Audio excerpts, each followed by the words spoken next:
अस्सलाम वालेकुम। एक बाप अपनी छोटी सी बेटी को घर के बाहर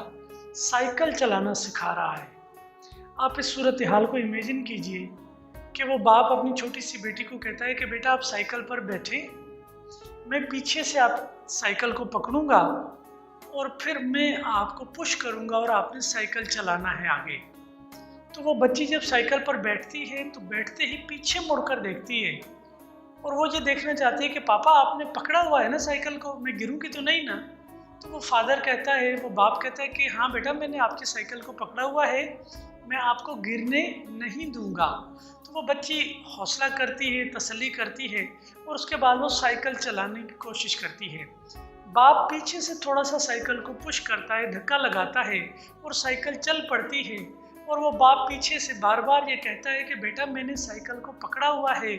मैं आपको गिरने नहीं दूंगा, शाबाश आप बहुत अच्छा चला रही हो, शाबाश बेटा मैंने साइकिल को पीछे से पकड़ा हुआ है, आप और तेज चलाओ। तो वो बच्ची जब ये आवाज़ सुन रही होती है कि उसका बाप कहता है कि मैंने साइकिल को पकड़ा हुआ है, मैं आपको गिरने नहीं दूंगा, इस ख्याल के तनाजुर में वो बच्ची साइकिल चलाना सीख जाती है, क्योंकि उसे ये इस बात का कॉन्फिडेंस होता है कि उसके बाप ने साइकिल को पकड़ा हुआ है और वो इसे गिरने नहीं देगा। ये भरोसा थोड़ी देर तक कायम रहता है, उसके बाद वो फादर पीछे साइकिल को छोड़ देता है, लेकिन साइकिल के पीछे साथ साथ भागता रहता है और ये कहता जाता है कि शाबाश बेटा मैंने साइकिल को पकड़ा हुआ है, मैं आपको गिरने नहीं दूंगा। लेकिन हकीकत में वो साइकिल को छोड़ चुका होता है, लेकिन जुमला बार बार यही अदा करता है, मैंने साइकिल को पकड़ा है, मैं आपको गिरने नहीं दूंगा। और इस ख्याल के तनाजुर में वो बच्ची साइकिल चलाना सीख जाती है। उस बच्चे का अपने फादर के ऊपर ये जो कॉन्फिडेंस है, ये जो भरोसा है कि बेटा मैंने साइकिल को पकड़ा हुआ है, मैं आपको गिरने नहीं दूंगा, इस सोच, इस कॉन्फिडेंस और इस ख्याल के तनाजुर में वो बच्ची साइकिल चलाना सीख जाती है। जबकि थोड़ी देर के बाद वो फादर साइकिल को पीछे से पकड़ना छोड़ देता है और वो साथ साथ पीछे भागता रहता है। कि वो उस बच्ची का जो अपने फादर के ऊपर भरोसा है, और उसका फादर जब उसे साइकिल सिखाने के अमल के दौरान पहले उसकी साइकिल को पकड़कर थोड़ा सा पुश करता है और बाद में छोड़ देता है, लेकिन छोड़ने के बाद वो ये नहीं कहता कि बेटा मैंने आपकी साइकिल को छोड़ दिया है, अब आपने खुद ही चलाना है। जरा इमेजिन कीजिए कि वो फादर अगर साइकिल को पकड़े हुए ही है, लेकिन वो अगर कह दे पीछे से कि जी मैंने साइकिल को छोड़ दिया है, अब आपने खुद साइकिल को चलाना है, तो मेरा ये मानना है कि वो बच्ची गिर जाएगी।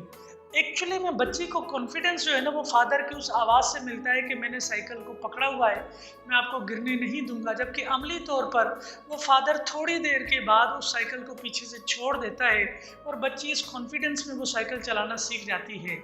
मैं चाहता हूँ कि हर बच्चे का क्लासरूम के अंदर अपने टीचर के ऊपर यही भरोसा होना चाहिए। मैं चाहता हूँ कि हर बच्चे का घर के अंदर अपने पेरेंट्स के ऊपर इसी तरह का भरोसा होना चाहिए, और हम टीचर्स को और हम पेरेंट्स को बच्चों को बिल्कुल उसी तरह से हेल्प करनी चाहिए जैसे वो फादर अपने बेटी को हेल्प कर रहा था साइकिल चलाना सिखाने के अमल के दौरान। कि आपने बच्चे को होल्ड करना है और उसे ये कॉन्फिडेंस देना है कि बेटा आपका कोई भी मसला है आप मुझे बताएं, हम आपको गिरने नहीं देंगे, हम आपको परेशान होने नहीं देंगे, हम आपका मसला हल करेंगे क्योंकि हम हैं ना आपके पास। तो आई विश